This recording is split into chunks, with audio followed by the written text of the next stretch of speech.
Some cut to show how they cut.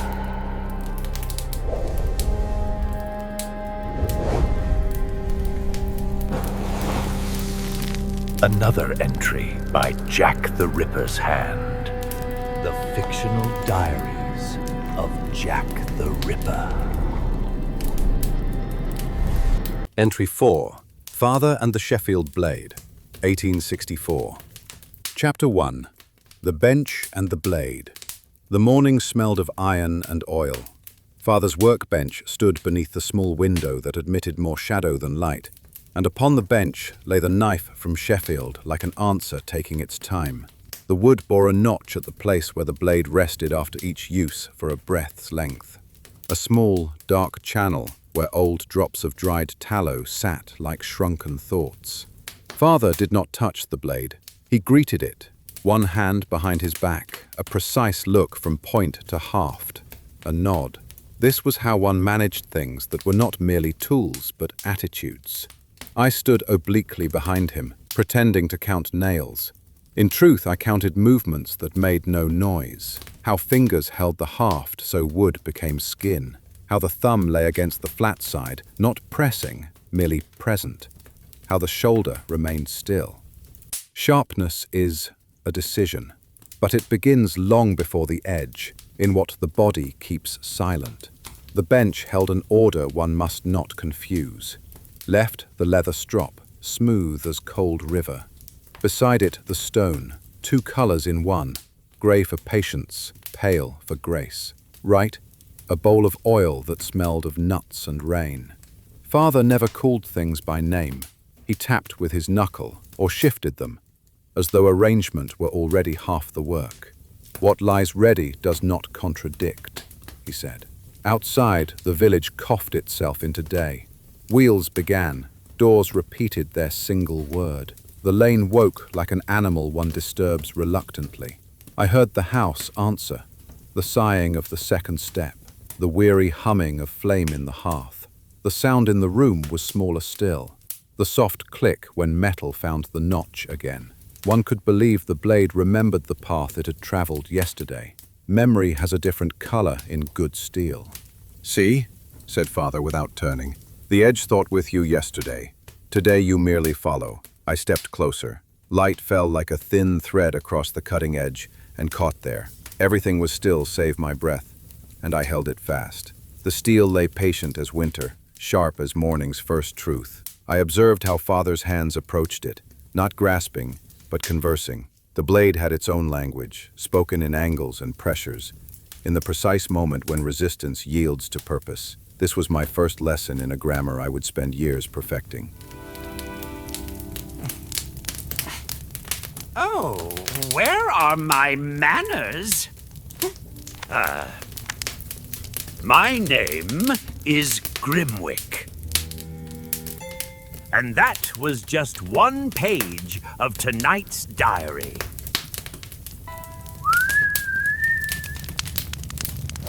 Chapter 2. The Pedagogy of Steel. There are men who speak of tools as others speak of saints. Father was not among them. He spoke with them.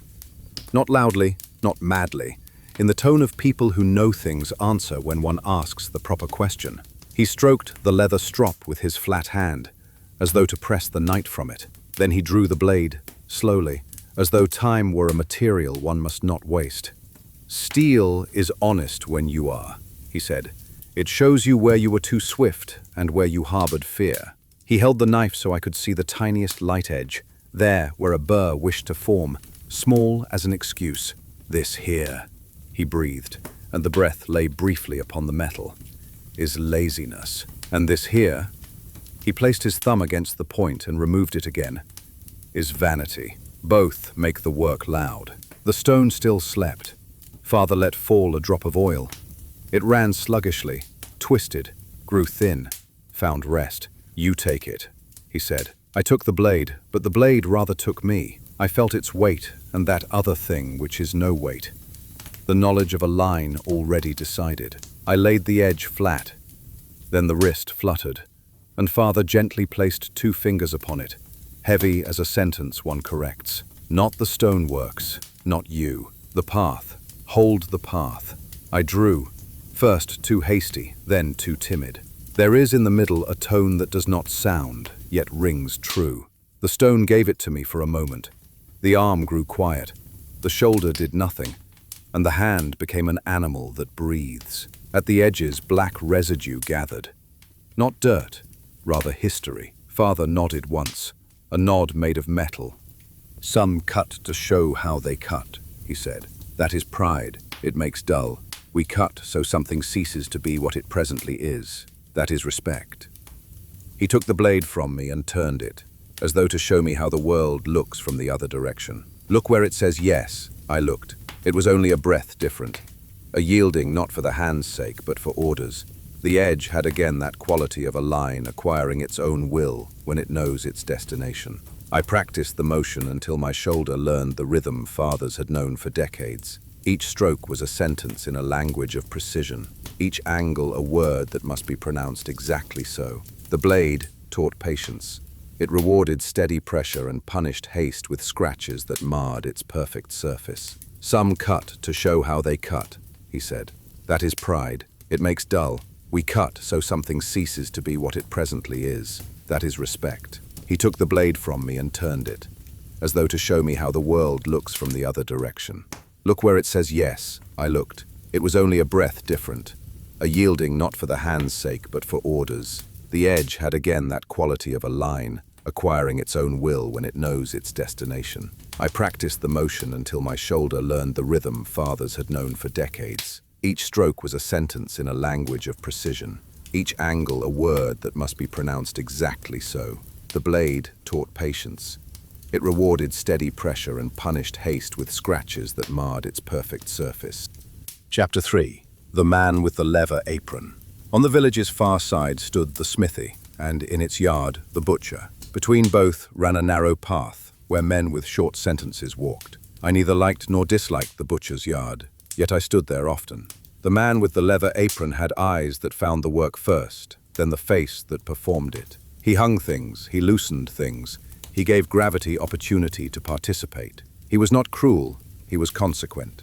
This day father brought a ham bone that still carried too much world. Teaching, he said to the butcher. The man nodded. Nodding is currency among people who explain nothing. I held the knife, and the scent came before I wanted it. Warm, ferrous, with that sweetness so brief it was more memory than taste. The men's yard mixed its sounds, the brief calling of a boy, the dull striking of wood, the clatter of a bucket that had nothing left to carry. Find the seam, said the butcher, not with the eye, with the hand. I felt about. Sinew is a word that dries in the mouth. Beneath the fingers it is a thread that will not break, because it knows why it holds. I set the blade flatter than my courage allowed, and the butcher pushed my elbow down a finger's width. Less you, more it. The cut was not large. It was brief, polite, decisive. The tissue yielded with that small, honest sound I had known since the market, and the air grew thicker. No spectacle, only order. I lifted rather than pulled. The hand guided less than it invited. At the channel stood water in the color that needs no word. The man with the leather apron said, "Good," in such manner that it did not flatter. Later I watched him accomplish with bare hands what others require speeches for, correctly estimating the weights of things. A head is heavier than its glance, a bone lighter than its memory. I learnt that strength does not push but holds, that the knife does not speak when the posture is correct, and that coldness does not lie. The butcher worked with an economy of motion that spoke of years spent learning where effort was wasted and where it was essential. Each cut served a purpose beyond the immediate. The angle that would make the next separation easier, the pressure that would preserve the meat's integrity. I began to understand that true skill lay not in force, but in reading the silent language written in muscle and bone. Chapter 4. Examination at the table. Back at the workbench, father placed a block with 3 notches. Practice without flesh, he said. When wood understands you, you do no harm where you need not. I laid the blade at the first notch. The body thought it must work. In truth, the path worked. I held my breath and released it precisely where the wrist demanded. The cut was merely a line, but the line was an intention that went to its end. Again, said father. I did so, and the second notch became not deeper, but more correct. I knew this because the stone answered, though it was wood. Things communicate when one does not force them. He set down a bowl of coarse onions. Cut without weeping. I laughed. Then the air smelled of a sharpening that came not from steel. The hand found the rhythm that kept the juices occupied without stirring them. Thin crescents fell into the bowl. The blade remained clean, as though it had decided in passing to take nothing with it. Tears came nonetheless. Not from pain, from the body's sympathy with work it recognized. "Now," said Father, and he laid a pig's hide upon the board, coarse and bearing the thickness of statements no one wishes to hear. Flat. Calm. Let the skin decide where it no longer wishes to be. The angle was an examination, not the courage. I laid the blade so it did not pull, but offered. The skin yielded as though it had harbored this plan already. Beneath it gleamed something not made for eyes, yet appearing honest when one does not stand in its way. I washed the knife as though water could pass judgment. The stain in the notch kept silent. Father examined the edge against the light, which today was exceptionally clear, and nodded for the third time. "You grow quieter," he said. "Quiet is the praise of people who mean work." The hide taught me about resistance and surrender, how pressure applied gradually was more effective than sudden force, how the blade must follow the natural divisions in the material rather than impose its own path. Each stroke required a conversation between steel and flesh, a negotiation that ended in clean separation. Chapter 5. The Cut That Remained. Come evening, a neighbor arrived, who walked too loudly and pretended he came by chance. "Have you got it?" He meant not the knife, but help one seeks only from people who take things seriously. His child had torn itself on a hook. It bled less now, but it bled wrongly. Mother unbound the cloth, and the air changed its tone. "Fetch water," she said. "Not hot." I held the bowl. Father looked not at me, but at the thread in the skin that still decided. "Calm," he said to the child, and his voice did what words seldom do.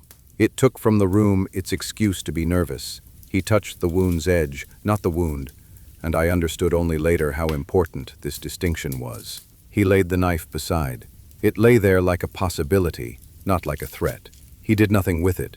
The child saw it and grew still. Knives know the look children give when testing whether world and image align. Father washed the area with an apparatus of cloth and soap.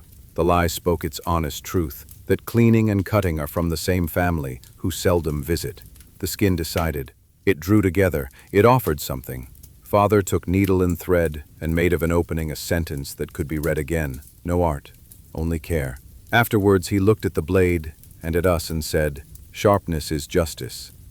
Today was justice, not judgment.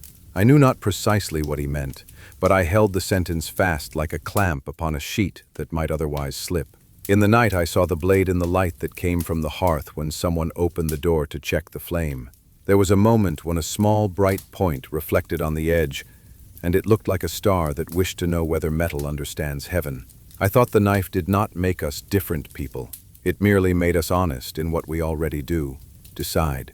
The child's wound healed clean, leaving only the faintest mark. A white line like a character in an alphabet I was learning to read.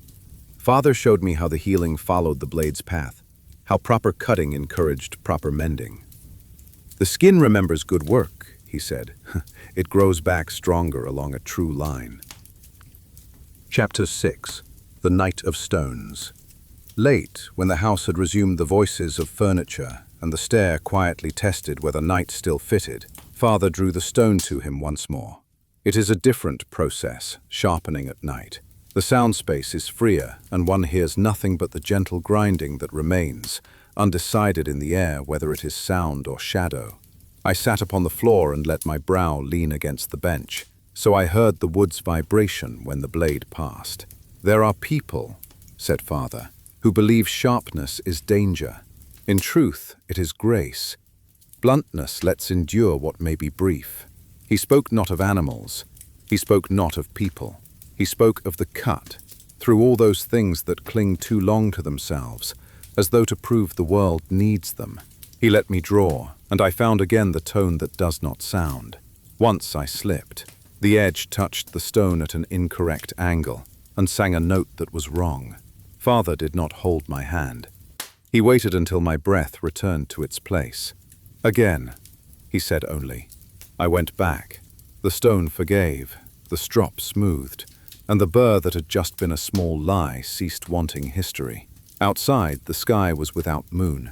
The village made those very slow sounds that arise only when someone has thought of something shortly before sleep. The pump dripped once per minute.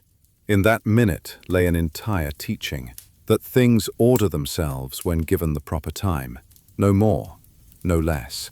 I laid the blade at the end upon the notch, for that breath, for the agreement between work and rest. Father drew a cloth over the haft, as though dressing someone who had found the way home. Tomorrow there will be other things to cut, he said. Not harder, only different. The rhythm of the stone became meditation. Each stroke was both question and answer. The blade asking where it might improve, the stone responding with gentle abrasion that revealed new sharpness beneath. I learned to feel the precise moment when the edge achieved its perfect geometry, when further work would diminish rather than enhance. Chapter 7. The Geography of Purpose. I think today that the bench in that room was a map, and the blade the needle that says where north lies. Not so one might run off, so one might know whether one has already arrived. What lies ready does not contradict. What is guided calmly reveals its secret without being reminded of it. I am no friend of pathos. I hold the knife, I hold the path, I hold my breath, and things fall into the order they can bear. That suffices. The months that followed brought new lessons. Father showed me how different materials required different approaches. The way bone must be approached with patience. How cartilage yields to persistence rather than force. He taught me to read the grain in wood, the direction of muscle fibers, the hidden architecture that determines how things will separate. Each evening brought its own small education. The proper way to clean a blade so it held no memory of its work. How to test an edge without cutting oneself. The subtle signs that indicated when steel needed attention. The microscopic chips that caught light wrong. The nearly invisible dulling that made work harder than necessary. I began to understand that the knife was merely the visible part of a larger system. The true tool was the knowledge behind it. The accumulated understanding of materials and their properties, of force and resistance, of the precise moment when applied pressure would achieve its purpose with minimal effort. It is late. The stone is dry. The leather strap hangs like a line that has said enough. In the notch lies no stain, only memory of work. I extinguish the light. Coldness does not lie. Tomorrow the morning will smell of iron and oil, and I shall count how long until the blade says yes. Until then, sharpness belongs to silence. The lessons learned at Father's bench were preparation for larger work. In the years that followed, I would carry these teachings to places where precision mattered more than in our small village workshop, where the stakes were higher and the subjects more complex. But the principles remained constant. Find the natural lines of division, apply pressure at the correct angle, allow materials to separate along the paths they were meant to follow. Whether working with wood, metal, or flesh, the blade knows only truth. It is the hand that must learn wisdom. I trust you enjoyed this glimpse into a most curious diary. If so, leave behind a small token of your delight with a like, and do consider joining our circle by subscribing. And remember, ring the little bell, and you shall be the very first to know when another diary or a fresh entry emerges from the shadows. And if a whisper stirs in your mind, a thought, a riddle, perhaps a name of someone whose secrets you would dare to uncover, leave it for me below. I read them one by one. And who knows, your wish may guide my hand to the very next diary I choose from my collection.